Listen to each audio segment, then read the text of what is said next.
Hi, I'm Beverly Banor Brown, and today our topic on Codependency Revealed is an action plan about the topic of going from being a people pleaser to being a pleasing person.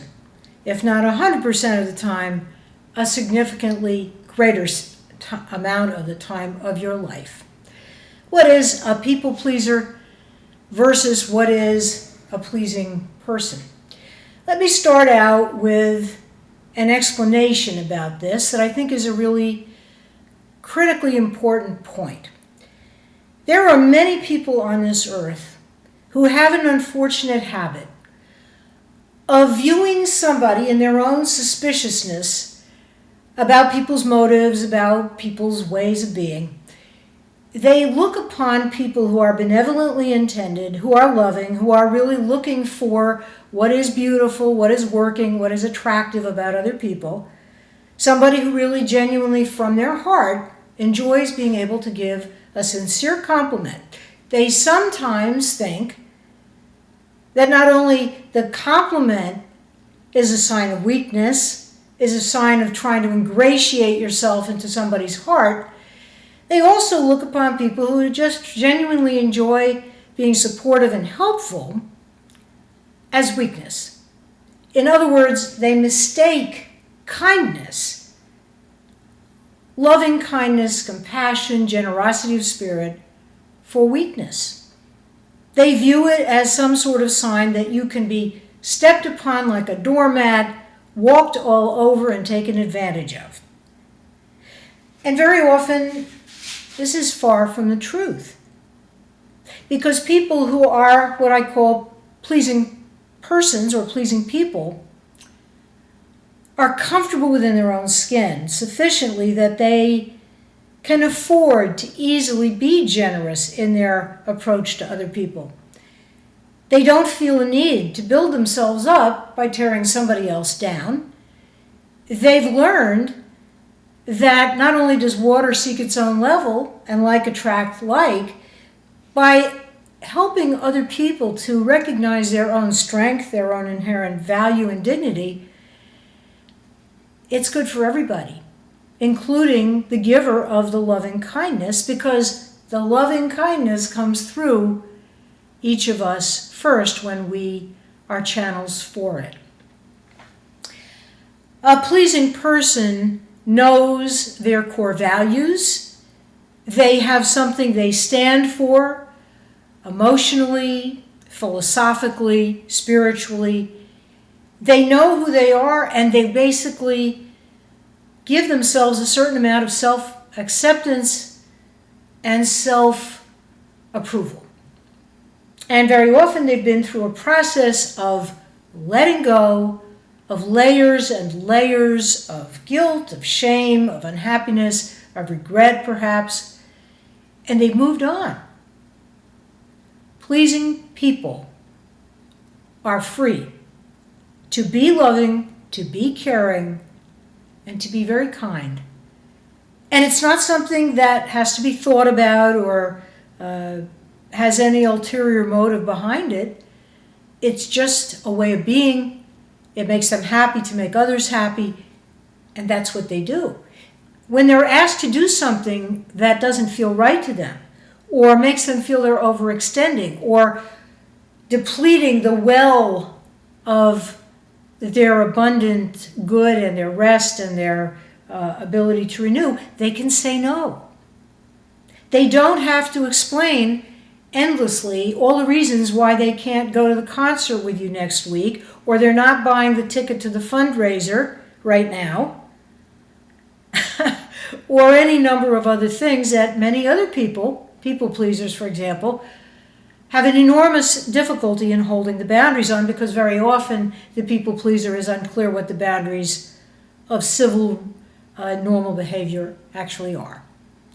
So now we get into that realm of people pleasing, which is a sign of codependent behavior, which is something that often creates enormous resentment in not only the people pleaser, but also the people around him or her, as the case may be, Because people pleasers will very often, for example, be asked to do things that are above and beyond what they feel comfortable taking on. They may not want to, for example, be on that extra committee or be on the board at the church or be on the corporation board of trustees or take on responsibility for the extras in a carpool situation for their children or become PTA presidents when what they really want is to be studying art or learning about history or getting their bachelor's degree or finishing a PhD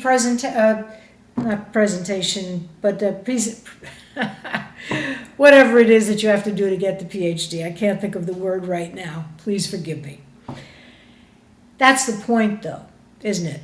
When you're a people pleaser, you take on things because you don't know how to comfortably say, I'm sorry, I'm busy right now, I can't take on more than I already have, my plate is full.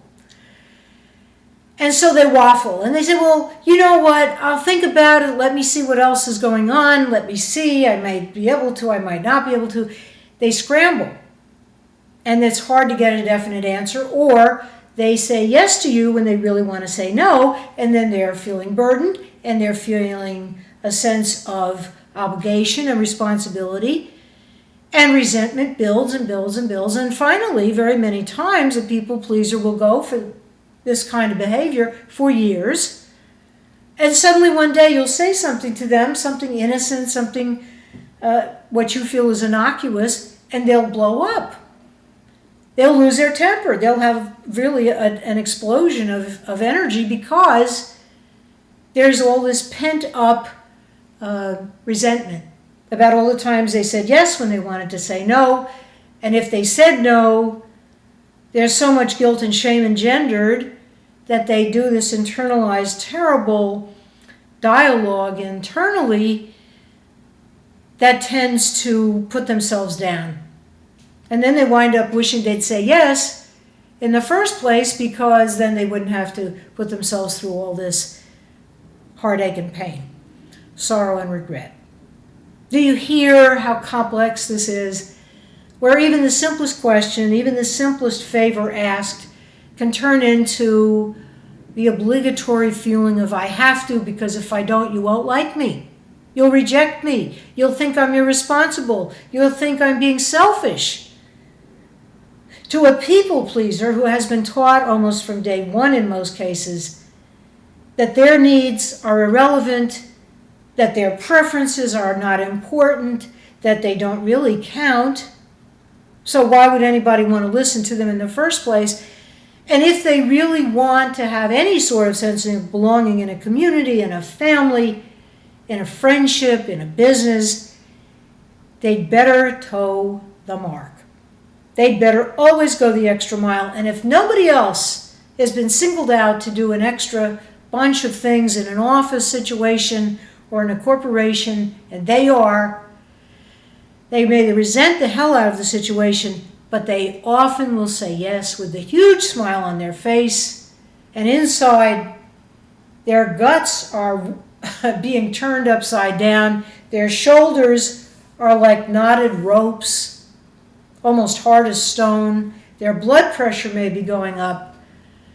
They may feel dizzy with rage because it's going unexpressed, it's not being acknowledged, and they're hurting themselves terribly. What people pleasers also don't understand very often is that that's really not an effective way to ingratiate themselves because it's dishonest. And whether people consciously know about the dishonesty on an unconscious level, on a kind of pre-conscious awareness, they do know that something's off, but they may not know just exactly what it is because they're not being told directly.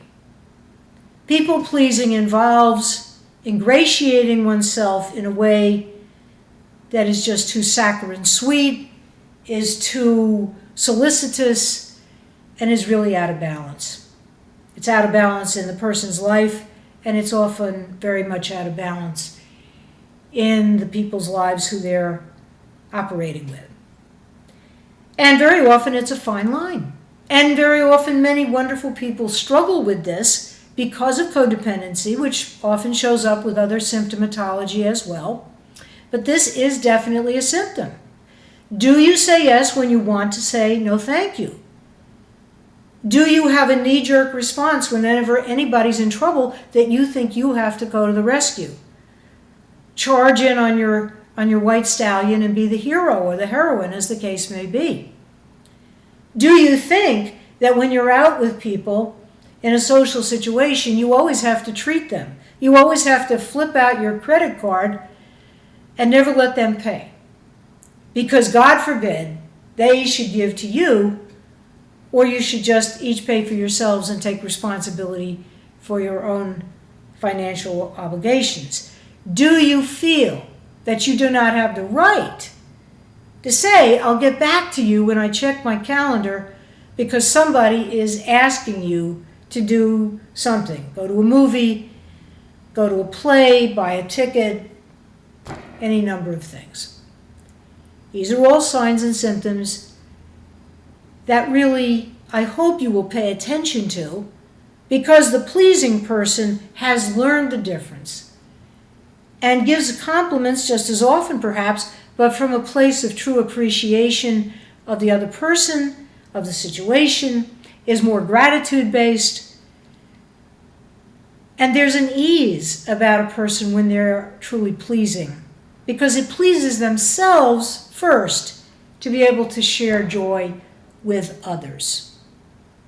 When it's people pleasing, there's a kind of urgency and desperation almost that's saying, love me, please love me. And that is never a recipe for anything but more heartache, more loneliness, more sorrow, and more of a sense ultimately of isolation. So I hope this has helped you, and let me share a few golden nuggets which will form in fact an action plan to help you go from people pleasing, if that's part of what's been going on in your life, to being a pleasing person. Golden nugget number 1, I'd love to share with you today from my heart, with love and respect for everything you've been through and everything that you have to wondrously look forward to, I hope, right to yours. So golden nugget number 1 is, when someone asks you to do something, take a deep breath for a moment, center yourself in the presence of the divine, and remember that you have a right to say yes, you have a right to say no, and you have a right to say maybe some other time. Golden nugget number 2. Saying no to other people very often means saying yes to yourself. Taking responsibility for your feelings, your preferences, and your desires is part of your birthright. Please, please, please exercise it regularly. And the next golden nugget, and the last for today, is remember that when we try to please others by doing or saying anything that's out of harmony, out of integrity with ourselves, we're not only not doing ourselves a disservice, we're doing the other person a disservice, because whenever there's a lack of integrity, a true amount of dishonesty, people feel it, they sense it, they know it, and they are not warmed by it. They are often put off by it and will often tend to avoid you in the future, or to ask even more of you and take advantage of what they view as a weakness in order to get what they feel are their own needs met. I hope that helps, and until next time, I'm Beverly Banwell Brown, and I do hope that these insights will help you to be more true to yourself every single day. You deserve the best. Never settle for less. You're worth it. Bye for now, and many blessings.